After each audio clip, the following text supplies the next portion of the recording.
podcast with Respect My Region. I'm your host, Shelbie. I'm so excited and pumped today to talk to these three fabulous women here. They are the ladies of Embark, which is one of the largest retailers in California. So super excited to get to know them. We have Lauren, Terri, and Courtney.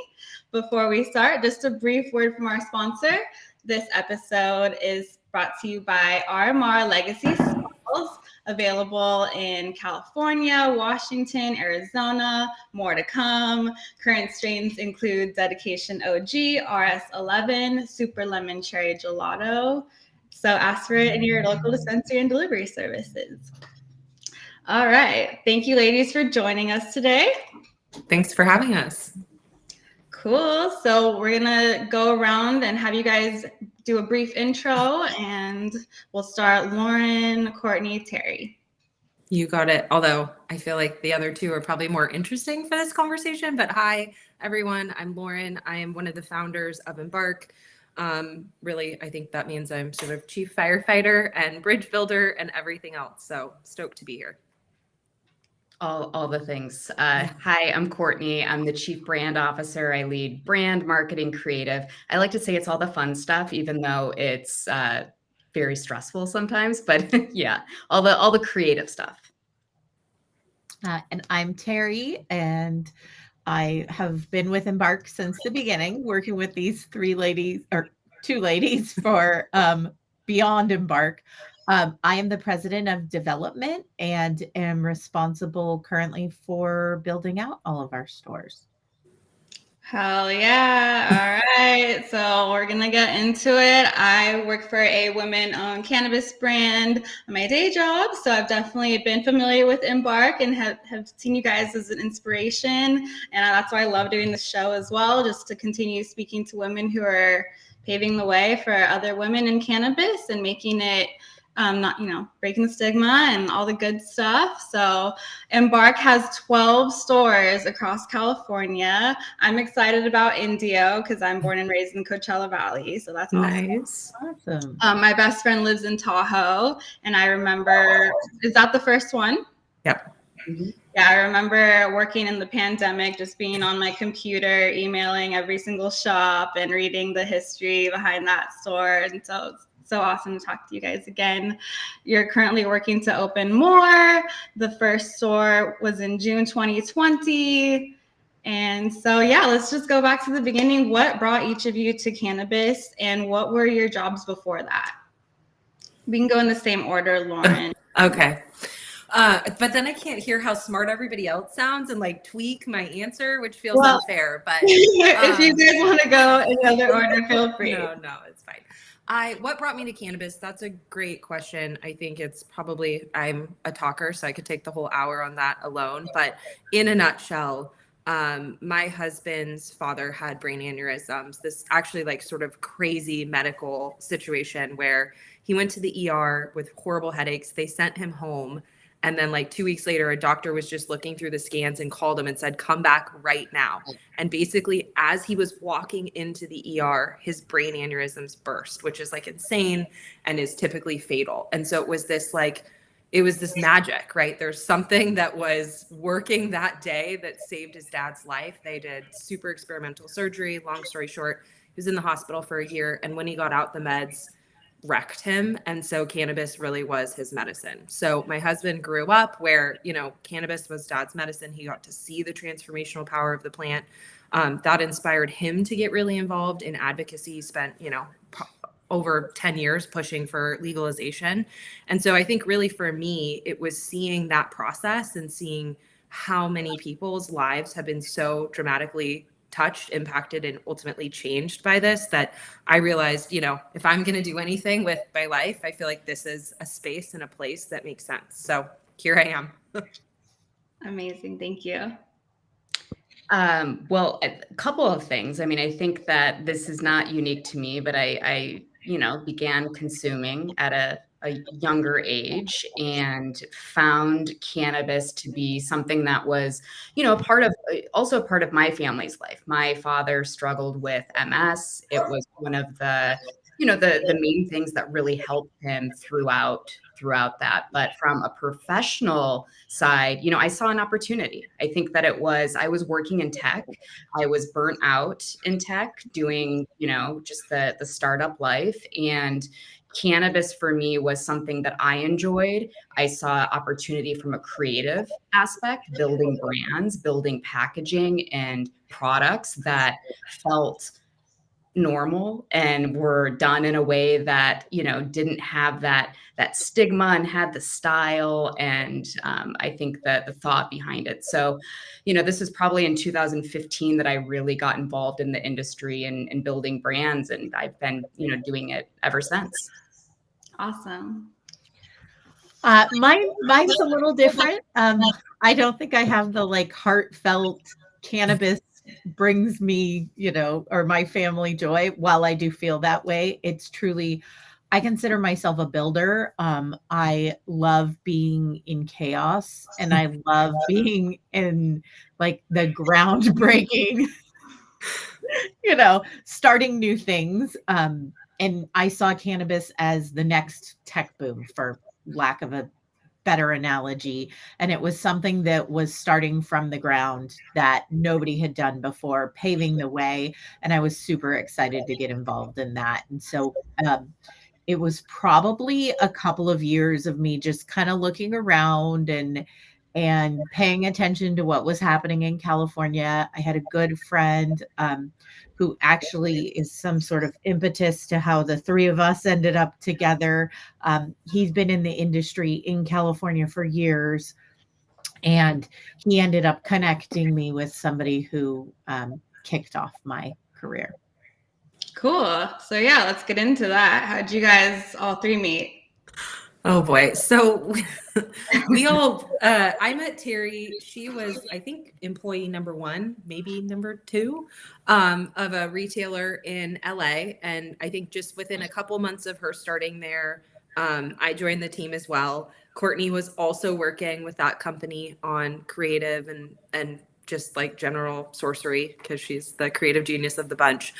So I think we sort of fell into that same, or we started these patterns in a way. Terri was the builder, you know, she was the builder of teams. She was the builder of physical spaces. Like Terri just runs toward a fire. I think we're all kind of crazy that way. Courtney was the one that was helping to create a voice, right? I mean, especially in a community like Los Angeles, like I think it's hard to differentiate there. And I really joined the team, I think, with a focus on a little bit of everything, right? So part community outreach and engagement, part government affairs, part understanding policy to the extent that we can understand. I would say part deciphering policy because it's hard to understand, but you know, how you got to figure out how to work within it. So we actually, I think, came together to help build something else and really in a lot of ways build someone else's dream. And then I realized that these were badass women and we should probably go and build something ourselves. So here we are. Yeah. And I think going back to what Terri was saying about, you know, getting the opportunity, like there's very few moments, I think, in your life where you get the opportunity to do something that is new, right? Like truly new, truly groundbreaking. And this still feels like it every day. I'm like, are we like, how are we doing this? Like, we're going to look back as stressed as we are, right? As chaotic as this is, you know, we're able to do things, or we're going to be leading the way, you know, for hopefully federal legalization. And you know, seeing this industry change is just absolutely wild from even the time that we all met. And there hasn't been any, like, there's no secret to success. There's no playbook that's out there that we can look at and say, you know, this company has done it right. Let's follow in their footsteps and do it. So it's truly been a F around and find out, like, no, we haven't done this before, but we're going to try, we're going to fail fast, or we're going to succeed. And, you know, we've luckily, the failures that we've had have been quick and we've pivoted and changed things. And I think that's where the three of us really thrive. It's like, throw something against the wall, see if it sticks. If it doesn't, throw up 10 other things. And I think we're fortunate. We have a good rapport in this. Terry and I were talking about this the other day. Like, we have this rapport where, and I think this is unique to emerging industries, right? Like in fully established industries with really entrenched roles and responsibilities and hierarchy. I think that's, well, now living in the exact opposite of that, I think that would be super stifling. And so I think for us, like having built this together since day one and really having learned each other's quirks from helping to build something else before then, I think it gives us the ability to call each other out on our shit. And honestly, like if I could say there's one secret to success among our leadership team, it's that, right? Like to Terry's point, when you fail, you have to fail fast and pivot. And so having the ability to be like, pick up the phone and be like, I think this is going horribly, right? Like you need that ability to be brutally honest. And I think the fact that we're all sort of still establishing this gives us that freedom and that flexibility, if there's enough trust to be able to do that. So there's our secret sauce, is we can talk shit to each other about, like I can talk shit to you about you. It's great. Yeah. I mean, it's not being, I think that the biggest thing is not being precious over our own ideas, right? And whether it's, you know, I might have a marketing idea and I get feedback and I'm like, you know what, that's completely valid. I'm not, you know, just because I'm in this seat right now doesn't mean that, you know, Terry's input, Lauren's input, and other members on our team, there's no bad ideas, and a good idea can come anywhere. But I think, being able to have that radical, like, this is fucked up, we're not doing this, but that's a bad idea, has, I think, really, you know, benefited our team. So I just heard Courtney give us permission, Lauren. No, it wasn't permission. Recorded. It was acknowledging. That was acknowledgement. I mean, how often do we put on our marketing hats? Poor Courtney has the toughest job because nobody's like, I know how to be a CEO or I know how to do construction. It's always like, well, I know how to market because people market to me all the time. So it's the fun thing. It's the easy thing for people to say, you know, I have this idea. What if you did that? What if you made it this color? What if we do it that way? But you're right. It's like, I don't get to go to the finance team and say, hey, look at this spreadsheet. I'm going to show you how to do this model. Like, I'm gonna get in there and I'm gonna like make it look really nice. And, you know, have you thought about approaching it in this way? No one does that in any other field, like any other field. You tell me how to build things sometimes. That's creative. And I usually say no. So I can see how you guys all like fit into, you know, you guys all make up the puzzle pieces that are needed. I know, Lauren, you think that you're not as cool as Courtney and Terry. So for the audience, just a little background. Terry has come from Google and Snapchat. Is that correct? Courtney founded the Cannabis Cafe in Los Angeles, which I've been to. Well, I've been to it recently. And then Lauren, you have a background in policy. So like that's all really important, you know, to talk and to know the legislation in each different community. Every community has their own regulations. Terry, you know about how to be the operations part of it. And then Courtney is the creative, the marketing. So that's amazing. And I can see like why you guys all decided to come together. So kudos for that. Congratulations. Courtney, congratulations. I saw that you won Adweek's 2023 Best Cannabis Marketing Campaign in the Nation. Yeah, Courtney.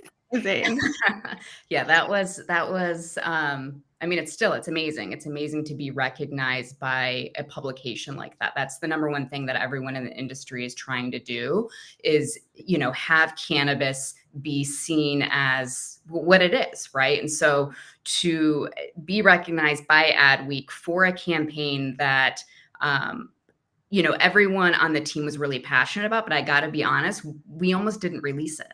Like I got into my own head about it, and there was a moment where I was like, let's just not do it. Let's not do this. And we did it. And I'm so happy that we did and listened, you know, to our gut on this one. Yeah, I'm excited for season 2 of Devil's Lettuce. I think it's going to be an ongoing October theme for us. I remember the text message I got from you on a Sunday morning that was like, okay, but is this too much? I'm kind of, I don't know. Did I go overboard here? And it's not. Like, it was amazing. And I think, oh, sorry. Oh, go ahead. I think it's, you know, that speaks to the creative process, but I also think it speaks to this interesting moment that we're in this market. You know, it's tough. I love all the armchair quarterbacks that, you know, have all these thoughts on the industry, but don't actually operate within the industry, right? Because it's one thing to have this perspective from the outside, and it's another thing entirely to be doing this brick by brick by brick, right? And those bricks get really freaking heavy as you're doing this. And so I think, you know, that was this moment. You know, we're seeing so much frustration, and it's a frustration we all share, but we're seeing so much frustration sometimes drown out the really good things we're doing. And I think as an industry, we have to figure out how to come together and unite on the things that are most challenging and most frustrating.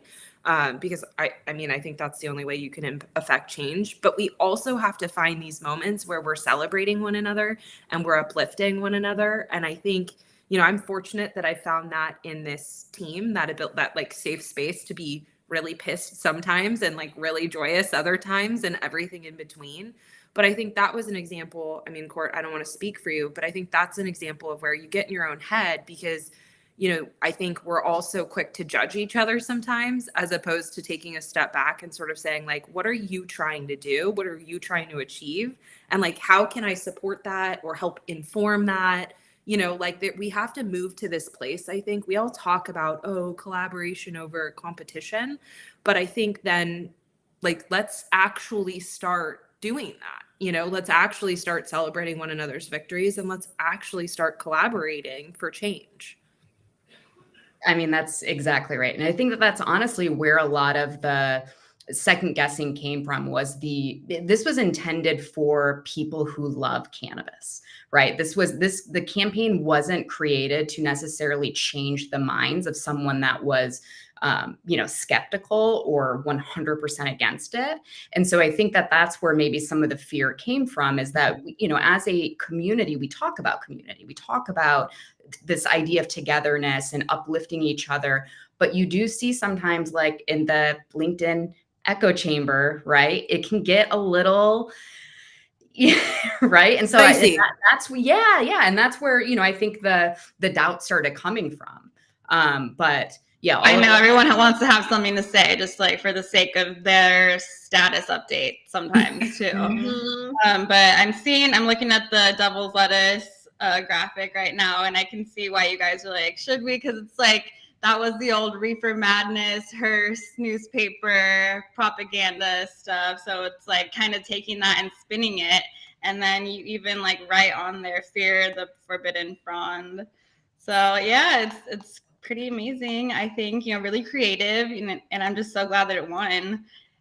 Congratulations again. So thank you. Yeah. And I think it was helpful for us, to Courtney's point, like it was a huge rallying cry for our team, because what a lot of people, especially outside of California, don't understand is that, you know, this is being able to access cannabis is still a decision that's being able to be made jurisdiction by jurisdiction by jurisdiction. And that's challenging for so many reasons, you know, one of which being these processes take so long that oftentimes, you know, you can have a local government that's supportive of this, but it takes so long that then there's an election and the people change, and then it's like the game of Candyland, right? And you're like getting, or Chutes and Ladders, and you're getting shot right back down to start, and you're like, what? There goes 2 years of my life. Like, what's even happening right now, right? And so I think, you know, a big part of what I do is in terms of our team dynamic is I go community by community and really like sit down and meet with the people that are so scared of cannabis, right? Like they've been telling themselves a story, they've been told a story, and this story is so deeply entrenched that it's this hard line NIMBYism of, you know, we voted overwhelmingly to legalize cannabis in this state, and yet it can't be in my backyard because fill in the blank with the sky falling, right? And so for me, it's such a strange dynamic to have one foot so firmly entrenched in the cannabis community, where we all, I think, have a consensus around the realities of this plant, right? And then you go into our lived communities, right? Where, yes, you have a few advocates, but you also have massive impediments a lot of the time that are really rooted in outdated information and fear.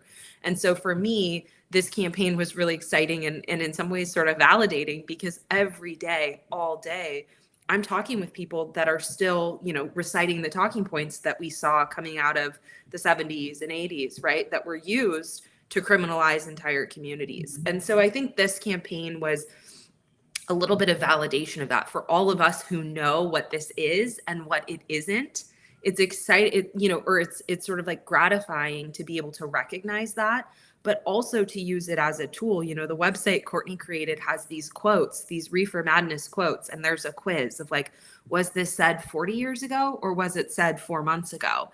And you're probably not shocked if you do any work in nascent communities, but like, it's shocking, the level of fear that still exists today. And so I think for our team, it was a real rallying cry around our primary purpose, which is, to go into these communities that are scared of cannabis, and person by person by person, sometimes it feels like hand-to-hand combat, to start changing hearts and changing minds so that everyone can have access to a plant. Well, and how do you strike that balance too between making it accessible and, educating the new people, but also not taking yourself so seriously too? But like, we don't want to alienate anybody. And I think that's kind of been our biggest, not challenge, but we've been successful at it, is how do we not alienate anybody? Because also you go into shops and some of them they're very clearly there for the new customers. So then you're alienating the people that have been smoking every day for the last 40 years because it's not what they want. Or you go into those shops and you're alienating the new person. And so for us, it was very much, how do we strike the balance so that everybody feels comfortable walking in the door of our stores? And with the campaign, giving the team, it really was this moment where the team, they loved it, right? This gave them, so much energy, excitement to be able to have these conversations with their regulars, with people that are new, right? Like, what is this product? Let me give you the history and the background, because to Lauren's point, I do think that, even people that work in the industry, we forget that this is something that people still fear, that it's not in every community, even though it's legal in California, and there's still a lot of work that needs to be done, a lot of listening. And I truly commend you guys. I saw that that's what you focus on, or doing listening tours, going to each community, doing the work that you're doing. Because I've been on the other side. My team wanted to open retail as well. And it's just like you're saying, it's like the game of Candyland. You work so hard. And then at the end, you just have the neighbors who are like, no, like, I don't want this outside my daughter's window. What's going to happen? So the fact that you guys took more of the time to get to know and trust and have that trust on you guys with the community, you're humans, you have your own stories to share with them, and then they put that trust with you guys, and then you're able to do all these amazing things and open in all these communities. So yeah, I think that's very inspirational, and something that other people who want to open retail should follow, is don't just, have the confidence to say, oh, this is a great location, it's going to be fine, blah, blah, blah. We'll just be, we'll meet with the community one of the days and then that's it. Like, no, you probably have to spend more time doing it. And I see that you guys were posting that you even go out in the streets, on the sidewalk, and you like talk to the street people as well. And you focus on the community and have those conversations constantly. It's constant. And I think that's the only way that it works. You can't helicopter into a community for 2 days to get a vote, to get a license, and then pop on to the next one. I think you have to find ways to create that feedback loop for the lifetime of the business, because if your neighborhood or your community starts to have frustrations, like, you want them coming to you, you don't want them coming to the city, right? Because that's, that sort of in some ways takes it out of your hands. So I think, and I've been really excited to see, I think more retailers in California, the market is shifting a lot right now. Obviously, with the shift in excise tax, we're seeing a lot of retailers burdened in a way that they have never been burdened before. And so I think, the reality is we are starting to see, fewer sort of one-off shops and more companies that are really focused on retail. I think for a variety of reasons, including, the benefits of achieving scale. But I think as part of that, multi-location retailers have to develop infrastructure that allows them to function as neighborhood shops, right? And so I think without that, you absolutely lose that soul and you lose that connection to the folks you're serving every day. Yeah, that's why, I don't know, I always like things made in small batches. I think it produces higher quality, whereas like if you produce things on a mass scale, you kind of lose the soul, like you're saying. So Embark actually has a small team, right? So, Sorry, guys. Can you speak on that and what's surprising about that, or how do you think that has helped you guys grow and succeed? I mean, look, I think that anytime that I tell someone how big or how small rather our team is, they don't believe me. They don't believe me. And I think that it's a testament to when you believe in something, when you want something and you are hungry and motivated and you have people around you that also feel that same way, you can accomplish a lot with a little, right? And that's what we've done. Like people throw the word scrappy around all the time, but we really are scrappy. Like we're scrappy, and you don't need, I think, thinking about our stores, and you were talking about, how do you keep that local feeling? How do you make something that is small? Like I want our stores to feel like the small indie record store, right? Not some giant sterile corporate, shell of a building. And so that means caring, and that means obsessing, and that means worrying about details that maybe you wouldn't worry about if you had a giant team that you can just kind of pass things off to. Well, and building for that community, like every single one of our stores has things in common, but none of them are identical because they were built for the space that we're serving and the community we're serving. And I think that's what, Courtney's done a really good job with finding that local brand in every location. And so. And I think, I mean, it's all of us. I think that that's, part of what I love the most about Embark and what we're doing is that, it is not one size fits all. Cannabis isn't one size fits all, right? Like, and so when you understand the location and the community that you're serving and understanding their needs, right? What makes them feel something and what resonates with them. Tahoe is very different than Los Angeles, right? And Los Angeles is very different than Fresno, and we can just keep going, right? So I think it's, when Lauren does these listening tours, it's understanding the nuances of what makes each location special and then trying to bring that to life. And I think, you asked sort of to talk about the scrappiness, to Courtney's point, or the size of our team. I think the reality is we wouldn't be here today without that. As we have the benefit of, we obviously wouldn't be here today without our team, but I think we wouldn't be here today without the size of our team. One of the benefits, we opened our first store in 2020, wild time to be starting retail, but that's a different story. But I think, we had the benefit because we had worked in cannabis in other arenas before coming together in Embark. I think we really have the benefit of lessons learned.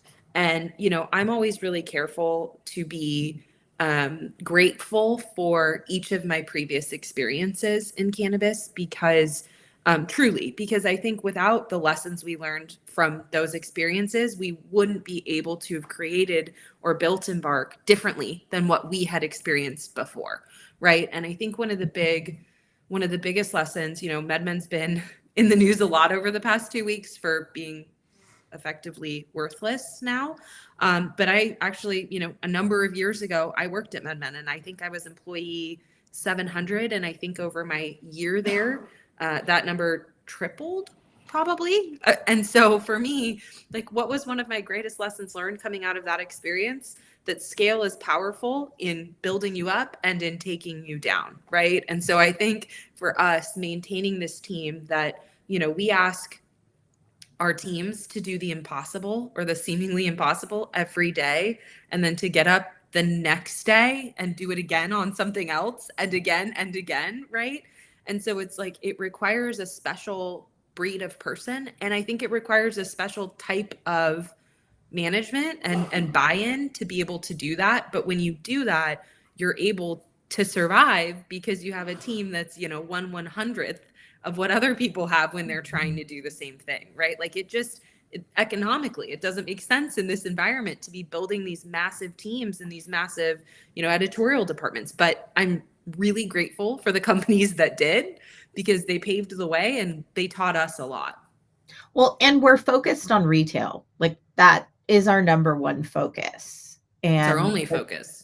And we are constantly asked, are you going out of state? Are you going to be vertically integrated? Are you white labeling and all of this stuff? And even delivery, like we've talked about doing all of these different things, and we want to focus on getting this right and doing this the best we can before we even look at other stuff. And I think that's also allowed us to have a very small team that's very dedicated and focused on one task.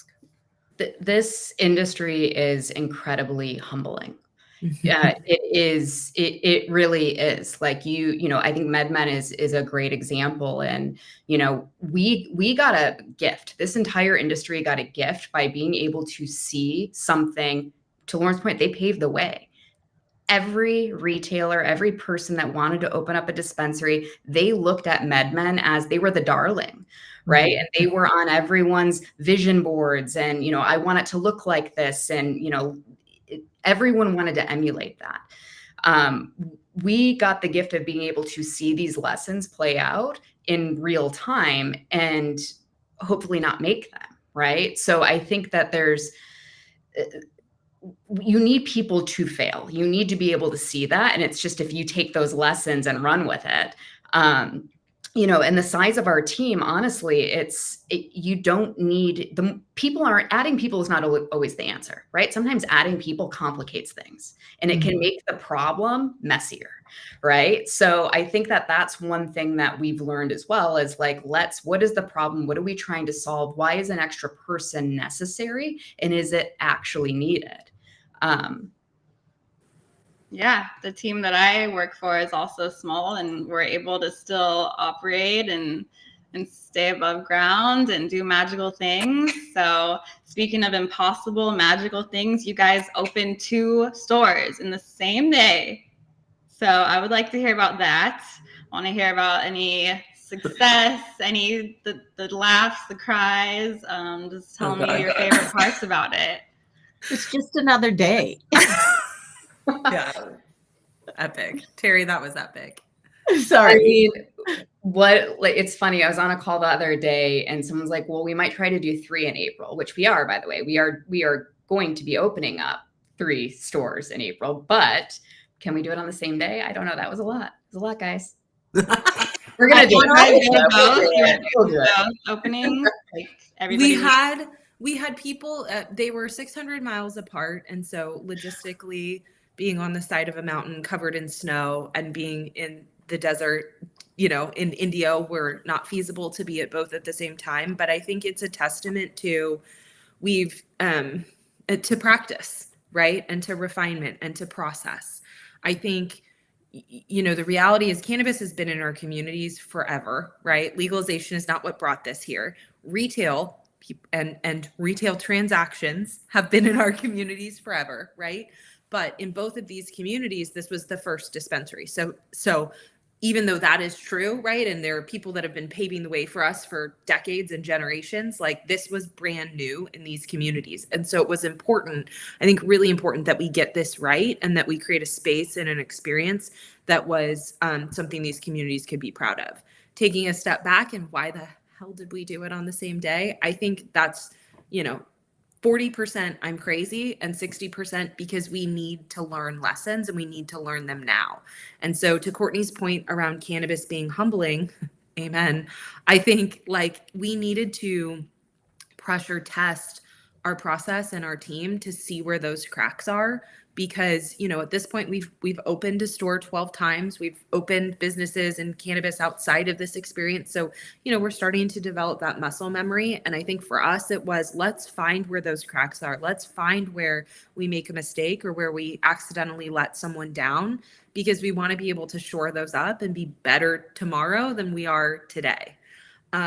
It was also it was a really significant day, I think, for me, for us, and for our company, because in late 2019 and really in early 2020, we sat down, you know, I sat down with Terri. We had been working together somewhere else before. I had her come meet me for margaritas to be like, hey, so let's go build this thing. I don't entirely know what it is, but like, come on, right? And then I met Courtney for coffee a couple days later. And I said, I have no money to pay you and I have no like plan here, but like, maybe you should come and, you know, figure this out with us. And they both did. And then we sat down and we said, okay, well, what is this? And obviously there's no way you can know at the beginning of a global pandemic, staring down the barrel of, you know, a gun, which is that your bank account is rapidly dwindling as you prepare to open your first store. Right. And the world is so uncertain. There's no way to know what you're going to ultimately become. But we sat down one day and we said, what is our like craziest, wildest dreams? What's the thing that if we achieve this, like we can retire, right? Because we've done it. And it was 12 stores. And so to open 11 and 12, it was a little bit of a little tongue in cheek to a lot of people who've told us for 4 years that we couldn't do it. Because not only were we able to achieve our wildest dreams, but we were able to do it twice on the same day without killing each other.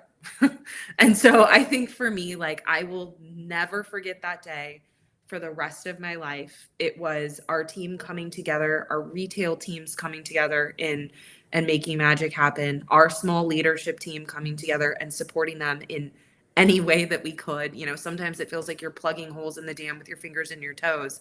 But more than anything, I think for us, it was proving to ourselves that we could do this and we could do it our own way and we could do it thinking differently. And, you know, I think like it's not lost on me that this is a Hire Women podcast, right? Like that we could be doing it together and with such strong, I think, female perspective and leadership is something I'm super proud of it. Like, you know, none of us know what's coming next. None of us know what's going to ultimately happen. I think we're all just holding on for dear life. But like, that was a moment that felt like, look, Ma, I made it. You know, we survived it. So yeah, for me, I like that will go down in history for me forever. Well, and our first shop, like if you look back to shop number 1, Lauren, we lived in Tahoe and you and I worked in that shop every day for like 3 weeks before we felt comfortable enough to not be there for a day. For one day. For one day. We took one day off after being open for 3 weeks. And it's like the difference now of like, I don't have to be at every store the day they open because we've built such a solid foundation. Yeah, it's epic. That's the bittersweet part, I think. Like, yeah, I miss it. Part where you're like, you know, you're building something, you know, you had to be there. You were the one that had to do X, Y, and Z. But now, you know, you have to let go a little bit. 2 stores one day, right? You can't be in both places at the same time. So it's really about building that team up, like Lauren was saying, and figuring out what, you know, where do we break now? It's better to do it now at 12 than, you know, like you say, at 20 or more. So you guys need a helicopter. Embark one can go to all the grand openings in one day. We talk about it weekly. Yeah, the day we have that budget will be incredible. Cool. So I want to switch gears to fun. I love music festivals, and you guys participate in grasslands, outside lands to do on-site sales. That's awesome. Do you have plans to do that in Coachella Fest since you just opened in Indio? We'll never say never is my answer to that. I think, you know, live music and live events are a passion project for us. I think we're all like huge as you know, you don't get to have a personal life and be building in cannabis. Like, I just don't think that that's real. I totally respect the magicians that have figured that out, but like, isn't me, certainly isn't me, right? And so live events and live music is one of those few places where I think for most of us, we escape and get to go to that other side of our brain, right? Or get into our bodies. And I think that's really what's led to us doing this, because it is certainly not the lucrative side of our business, I'll say that. But basically, we've developed an ancillary company that is a licensed event organizer. And so rather than focusing on cannabis specific events, right? So like something like the Emerald Cup does such a great job at the Emerald Cup, and they need to keep doing that forever, right? But what we do is we bring cannabis sales and consumption into events that have historically not had that, right? So we were at Bottle Rock last year. We've been at Outside Lands for the past number of years. And really our goal is to continue to expand that, because it's the ability for us to show hundreds of thousands of people over one weekend that the sky doesn't fall. And then they all go back to wherever they live and they're super stoked. And they start advocating in their communities for the ability to have this at events. So I see it as a way to like pass that torch. You know, we create this whole army of people carrying little torches back to their own communities about how, you know, why do we get to have alcohol and food vendors and everything else at these festivals, but not give cannabis a place too? And so I think that's really a big focus for us. To the point of Coachella has historically been reticent to integrate cannabis, but I think for us, that was definitely part of the thinking in going to the city of Indio, right? It's literally called the City of Festivals. And so I think through that lens, our goal is, you know, even just having that presence in the city and a couple blocks from where the festival will be is the ability for us to get a lot of folks in, you know, from California, but also from around the world, and show them this incredible, you know, shopping experience that takes their torches back home and lights the fires of advocacy in their home communities. Yeah, I want to be involved because that's where I'm from, and I've always gone to the festivals in Indio. So let me know how I can help out with that. Amazing. We can take all the help. We need it all. So cool. Okay. Well, where else can I go with this? You guys have answered a lot of questions that I had. So what else, like who else on the team is magical? Is there anyone else that's not here that you guys want to talk about? I mean, Ivy, I feel like deserves a shout out. Like we were all thinking it. She has the flu. Otherwise I would have her on here too. Shout out to any brand that hits any of us up trying to get on our shelves. Ivy is our boss, all of our boss when it comes to getting on our shelves. I am not the boss. Ivy is my boss. But I think Ivy is like such a great, you know, she leads our partnerships and all of our, you know, kind of all of our brand engagement in that way. And I think she's magic. I mean, it's the toughest job ever, right? It's amazing when you get to say yes to people. It's horrible when you have to say no to people. You know, no one wants to pick winners and losers, but I think she does a really good job of threading the needle in terms of, you know, using art and science. We need the science, we need the data, and we need that data because we have to be a good partner to our brands. If they're, you know, if they're spending the money and the energy to get into our stores and get on the shelves and be in front of consumers and it's not selling, then we're costing them money, right? And so I think because that product is sitting on a shelf and it's not building their brand. So I think for us, data is important because it's critical as a non-vertically integrated company to how we can be a true partner to our brands. But let's be clear, this is probably far more art still than science. And so I think, you know, Ivy is artist in terms of the ability to navigate, you know, how do we have shelves that align with our values? How do we have products that meet our consumers' needs? And whenever possible, how can those two things be the same? I mean, I feel like you guys have more to shout her out on than that. I'm like, yeah, she's artist and scientist, but she's critical. And I think, sorry. No, go ahead. I was going to say, you hit the nail on the head. She's the most knowledgeable person about the plant too. And that is what brings such a difference to what she does. It's not just about the numbers and what sells. She looks at it holistically. And then I feel like we also have to touch on Devin. So Devin on our team, she is I want to say the cheerleader, but that feels wrong. She is the biggest cheerleader and champion of each of the communities where we operate. So much like me, she is on the ground. She has boots on the ground. She is sitting down with the school board members who have concerns about cannabis coming, with the faith leaders who don't know how to talk to their congregations about the fact that a store is going to be opening up down the way, right? She is talking to nonprofit leaders who I think have often been interested in partnership with the industry, but have no idea how to navigate creation of partnerships given, the stigma that we still have to navigate. And so I think Devin's been really masterful in much like we were talking about earlier, and having one-on-one conversations, right? Which means she is in her car driving the state of California all day, every day, it feels like, right? To be meeting with people.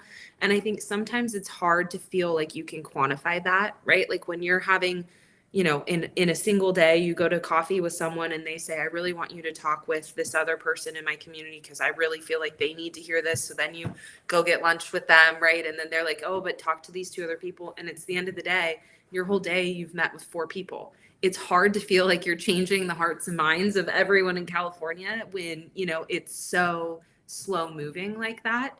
But I think, without people, like if you look at this industry, it's only ever moved forward. It's only ever moved out of the shadow because people are willing to be advocates vocally and by doing the work. This isn't something where we can make change by being passive.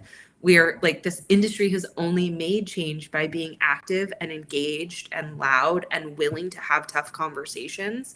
And so I think she's such a steward for us. And I think such an ambassador for the industry because she is just day in and day out having those conversations. So, we're a pretty small team, but couldn't do it without them. And then we have a handful of others that obviously keep our globe on its axis or whatever. But these are I think these are some of our heavy hitters for sure. Powerhouse women. I'd love to speak to them in the future as well. But yeah, it goes back to your guys' logo, the globe within the wings. So it's like, it is art and science all around. So can you guys name off each city that you're in?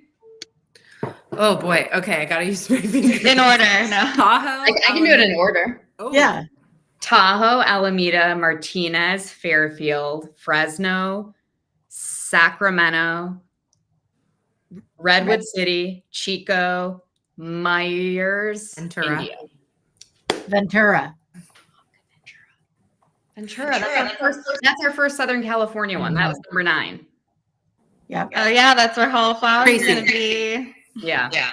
And Tracy. We forgot Tracy. There's too many. Yeah, we're stoked for Hall of Flowers. That was a journey. We're huge fans of that team and huge fans of what they're building. We have a store in Ventura just a couple blocks away. They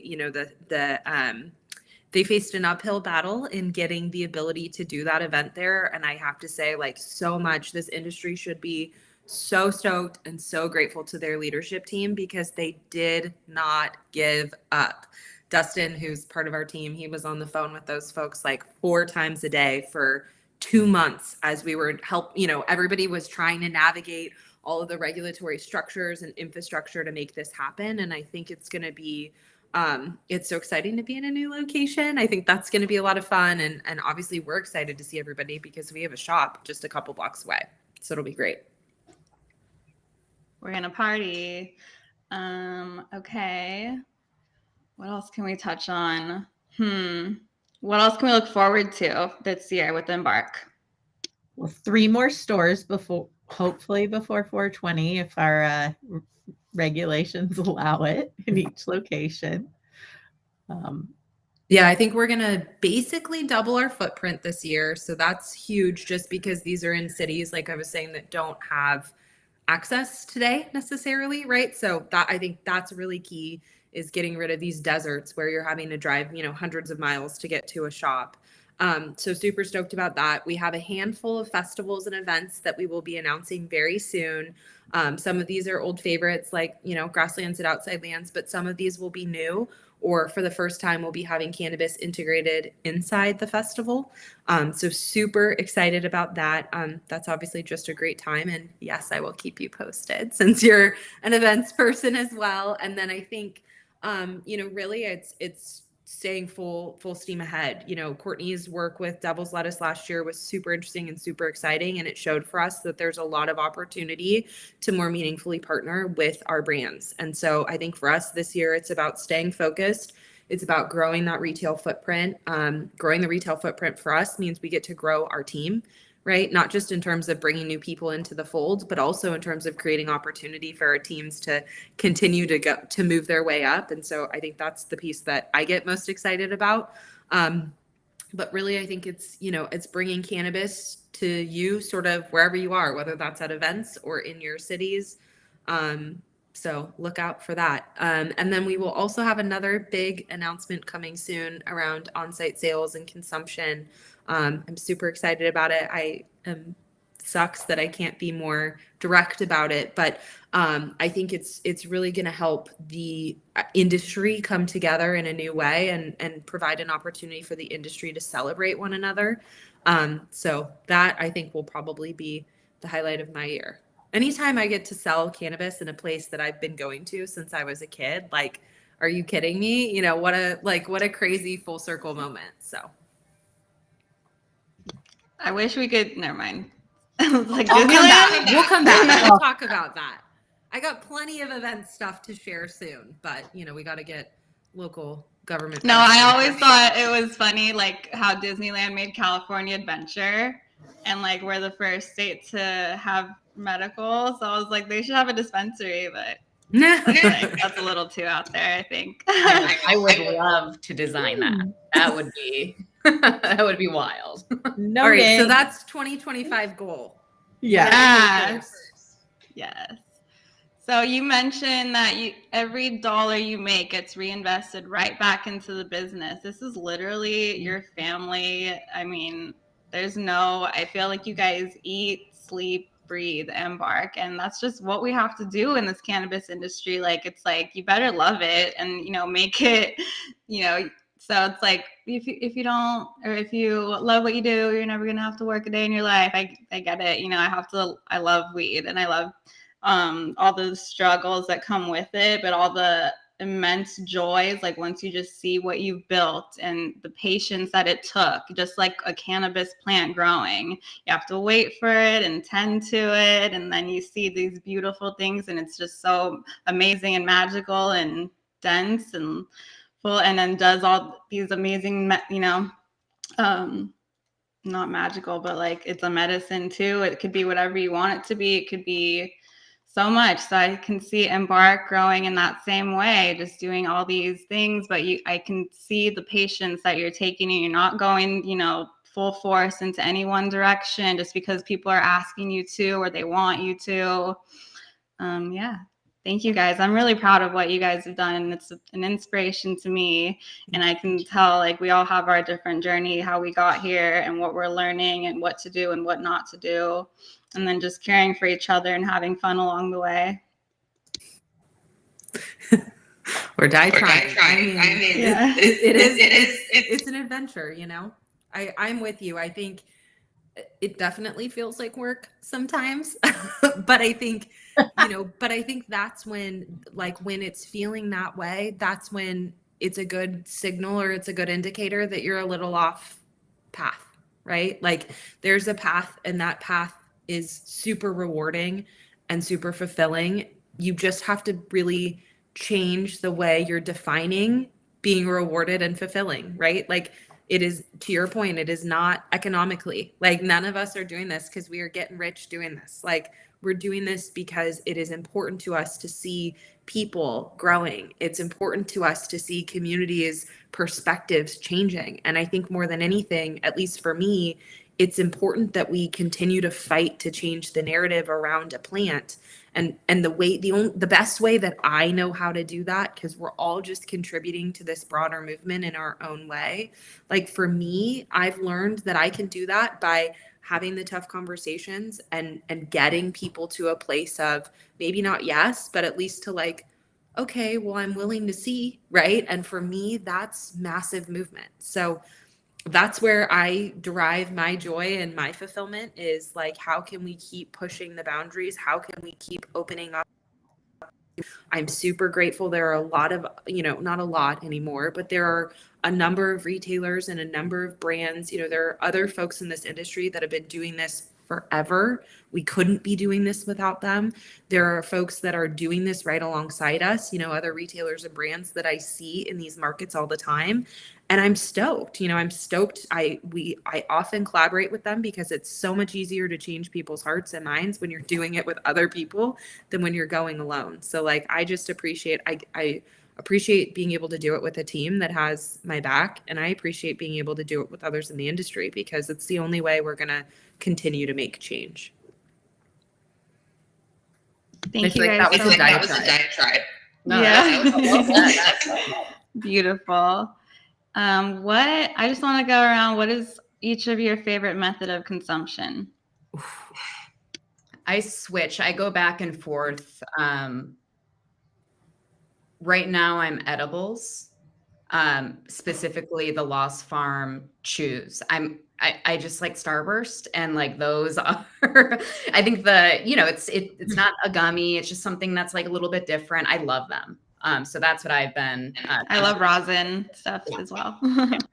I love the edibles, but I like candy too much. So like I want the whole bag, not just one. So that's my like fight with edibles, because I should only have just one. I think I'm old school. Like my favorite is honestly like smoking flower in a pipe or a bong. Yeah. Always sativa. Yes, we've learned that your body is Always.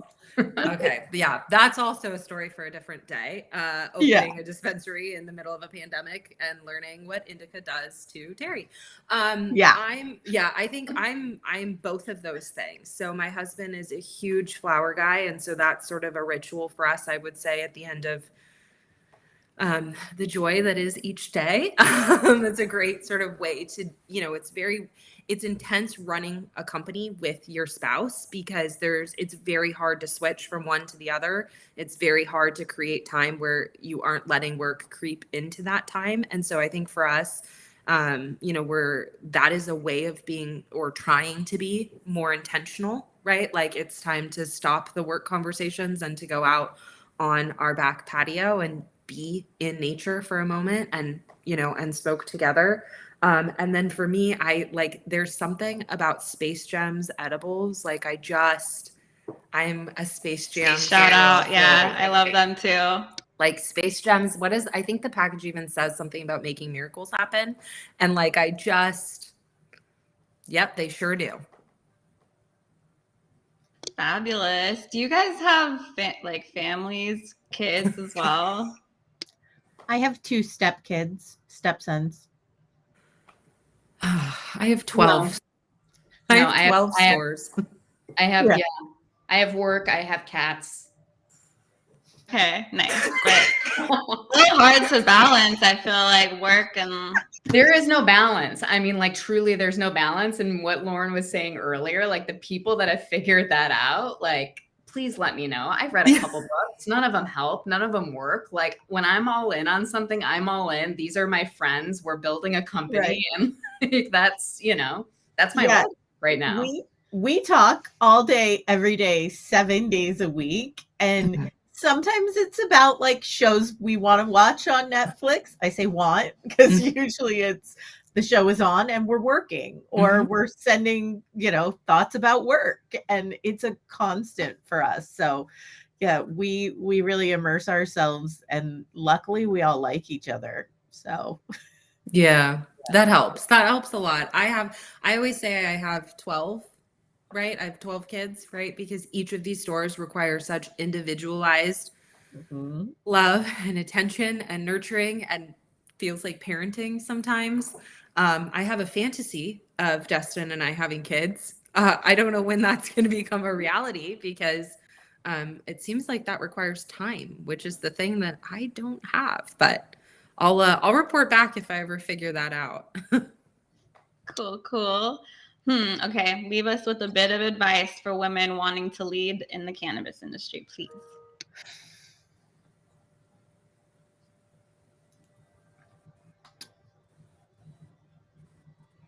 Trust. I think that for me, you know, I've been told no a number of times. So I've been told no more than I've been said yes. If there's an opportunity, if you feel it, go for it. And don't listen to the naysayers, because if it works, amazing. If it doesn't, you're going to figure out the next thing and just kind of pivot from there. I think that's good. Great. Don't take no for an answer. Yeah.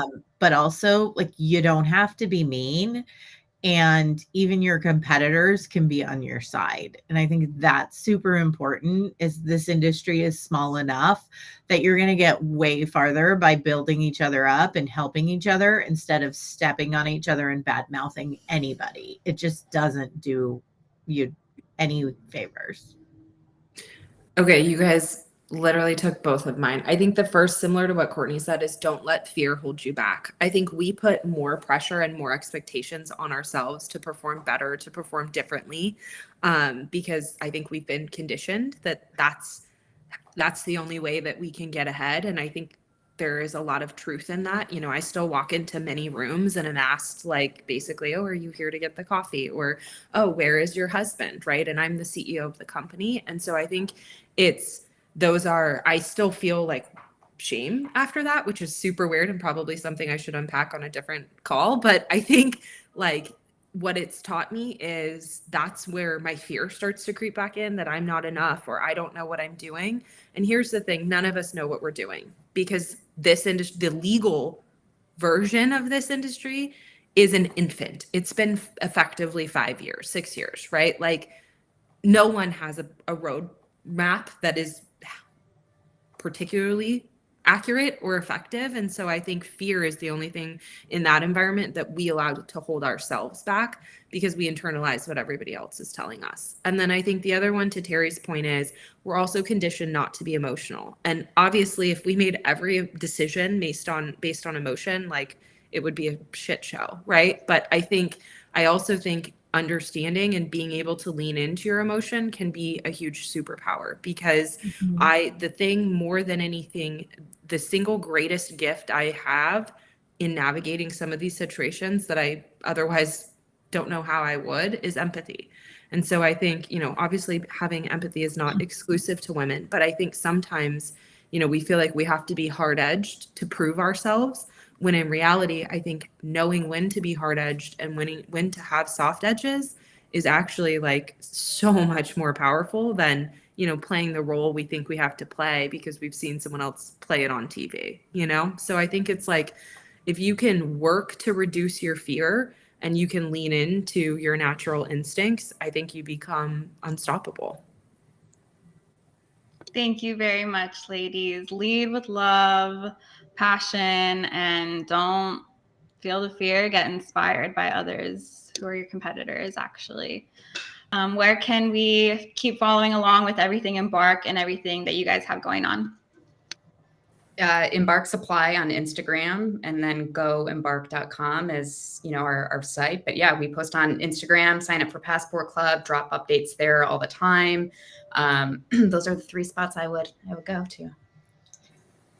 And LinkedIn. Yeah, and LinkedIn. Yeah, we're trying to get a little bit more active. I think, you know, we've been really just heads down building. And so now trying to share a little bit more and come up and tell more of our story. So yeah, LinkedIn's lit for the cannabis industry. Follow along. Lauren Carpenter, Courtney Zalewski, Terri Gilles, and me, Shelbie, and respectmyregion.com. Thank you, ladies, so much for taking time to speak with us today on this Hire Women podcast. And we look forward to tapping in with Embark. And have a great day, everyone. Thank you so much. Thanks for having us. us. Thank you.